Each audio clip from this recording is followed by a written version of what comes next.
दोस्तों जब भी आपका मीठा खाने का मन हो ना तो इस मीठे को बना लेना बिल्कुल सिंपल तरीके से आपको बताऊंगा कि ये मीठा आप घर पर कब बना सकते हो और कैसे बना सकते हो। बिल्कुल घर के सामान से बन जाता है, बाहर से आपको कुछ भी लाने की जरूरत नहीं है और इतना स्वादिष्ट और इतना लाजवाब बनता है कि खाने वाला खाता ही रह जाएगा। तो देर किस बात की, चलिए बनाते हैं।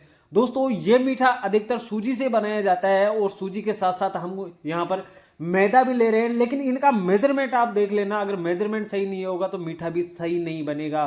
तो सबसे पहले एक कढ़ाई लेना और उसमें 1.5 कप भरकर आप पानी डाल दीजिए, यानी कि 150 ग्राम के करीब मैंने यहाँ पर पानी डाल दिया है। अब इसमें 1 चम्मच भरकर मैं घी डाल रहा हूँ। आप यहाँ पर रिफाइंड ऑयल का भी यूज कर सकते हो, लेकिन रिफाइंड ऑयल डाल रहे हो तो फिर आपको 2 चम्मच डालना पड़ेगा, और अगर घी का इस्तेमाल कर रहे हो तो 1 चम्मच ही काफ़ी रहेगा। बस अब इसको अच्छे से बॉईल होने दीजिए। जब ये अच्छे से बॉईल हो जाए, एक उबाल आ जाए, उसके बाद में आपको इसमें चीनी डालना है। मैंने यहाँ पर 1 कप भरकर चीनी डाल दिया है, यानी कि 30 ग्राम के करीब मैंने यहाँ पर चीनी डाल दिया। जितना आप मीठा खाते हो उतना डाल लीजिए और चीनी को अच्छे से मेल्ट कर लीजिए। आप यहाँ पर गुड़ का इस्तेमाल भी कर सकते हो, अगर आप चीनी नहीं खाते हो तो फिर आप यहाँ पर गुड़ डाल देना। और मीठा कम या ज़्यादा भी हो सकता है, क्योंकि अगर मीठे के अंदर मीठा नहीं होगा तो फिर किस बात का मीठा, तो आप मीठा भर के डालिए। अब जैसे चीनी अच्छे से मेल्ट हो जाती है, उसके बाद में 1 कप भरकर आप यहाँ पर सूजी डाल दीजिए, यानी कि जितना आपने पानी लिया है उससे आधी आपको सूजी डालना है, और जितनी सूजी ली है उससे आधा आपको यहाँ पर मैदा डाल देनी है। मैदा की जगह आप यहाँ पर गेहूं का आटा का भी इस्तेमाल कर सकते हो। अब दोस्तों दोनों चीज़ों को डालने के बाद में गैस की फ्लेम लो कर देना और लो फ्लेम पर इसे 2 से 3 मिनट अच्छे से भून लेना, जिससे ये होगा कि जो सूजी होगी ना वो अच्छे से फूल जाएगी और इसका दाना दाना खिल उठेगा, आप इसके दाने भी गिन सकते हो।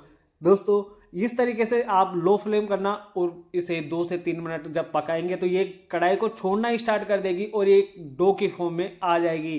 तो इस तरीके से आप लगातार चम्मच चलाते रहिए, क्योंकि ये होता है कि जब कढ़ाई के अंदर हम चम्मच नहीं चलाते तो ये कढ़ाई की चिपकना स्टार्ट हो जाता है। जब ये डो की फॉर्म में आ जाए तो गैस की फ्लेम बंद करना और इसे बाहर निकाल लेना। इसके बाद में इसका टेक्सचर देखना कितना कमाल का टेक्सचर है। और मेन बात ये होती है कि दोस्तों जब आप इसे गूंथेंगे हाथों से तो ये क्या होगा कि आपके हाथों के बिल्कुल भी नहीं चिपकेगा।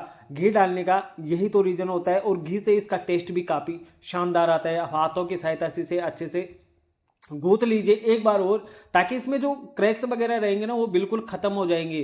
तो आपको गूंथना जरूरी होता है, लेकिन ठंडा होने के बाद में गरम गरम मत गूंथ देना, नहीं तो आपके हाथ जल सकते हैं। बस इस तरीके का आपको टेक्सचर देखने को मिलेगा, काफ़ी शानदार रहता है। और इसके बाद में आपको 1 चम्मच भरकर इसमें सफ़ेद तिल जरूर से ऐड कर देना, क्योंकि सफ़ेद तिल जब किसी रेसिपी में डाला जाता है, मीठे में डाला जाता है, तो बड़ा टेस्ट आता है। अब आप ऐसा करना कि 1.5 चम्मच भरकर आप इसमें डेसिकेटेड कोकोनट पाउडर डाल देना, नारियल का जो बुरादा होता है वो डाल देना। मैंने ड्राई कोकोनट पाउडर का इस्तेमाल किया है। बस इन चीज़ों को डालने के बाद में आप इसे अच्छे से गूंथ लीजिए। इसके बाद में जो आपका इसको टेक्सचर होगा वो और भी कमाल का टेक्सचर आपको देखने को मिलेगा। अब इसके बाद में दोस्तों आप ऐसा करना, चुटकी भर इसमें मीठा सोडा डालना और आप 1/4 चम्मच इसमें बेकिंग पाउडर डाल देना। ज़्यादा मत डालना, बस इतना ही डालना। और इसके बाद में इसे अच्छे से गूंथ लीजिए, और गूंथने के बाद में इसका एक शानदार सा डो बनकर तैयार हो जाएगा। इसके अलावा आपको कुछ भी डालने की इसमें ज़रूरत बिल्कुल भी नहीं पड़ेगी, क्योंकि इन्हीं चीज़ों से ये मीठा लाजवाब और ज़बरदस्त बनकर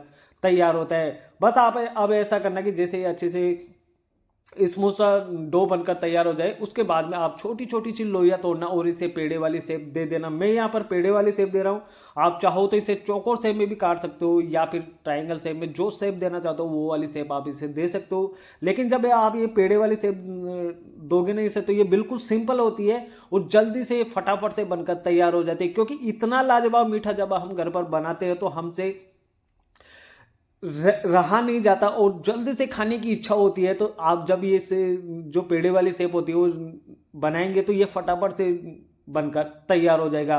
और अब दोस्तों आपको मैं एक टिप्स यहाँ पर देना चाहूँगा, क्योंकि जब इस तरीके से मीठा बनाया जाता है ना तो उसमें फ्राई करते समय कुछ सावधानियां बरतनी पड़ती है।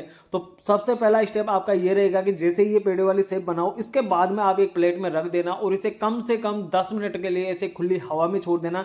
जिससे ये होगा कि ये हल्के से ड्राई हो जाएंगे, इसके ऊपर एक परसी आ जाएगी, जिससे जब हम इन्हें फ्राई करेंगे तो कोई दिक्कत नहीं आने वाली है। और एक सिंपल तरीका बता रहा हूँ कि एक ऐसी जाली लेना उजाले के ऊपर 5 से 6 आप ये मीठा रख देना। इस तरीके से जब आप रखेंगे, और अब आप ऐसा करना है कि जाली समेत ही आपको इसे तेल में रख देना है, जिससे ये होगा कि एक तो ये कढ़ाई की चिपकेंगे नहीं, और दूसरी बात, अगर मान के चलो कि थोड़ा मेजरमेंट इधर उधर हो गया और अगर आपका ये तेल में जाते ही फट जाता है तो आपका तेल भी नहीं खराब होगा।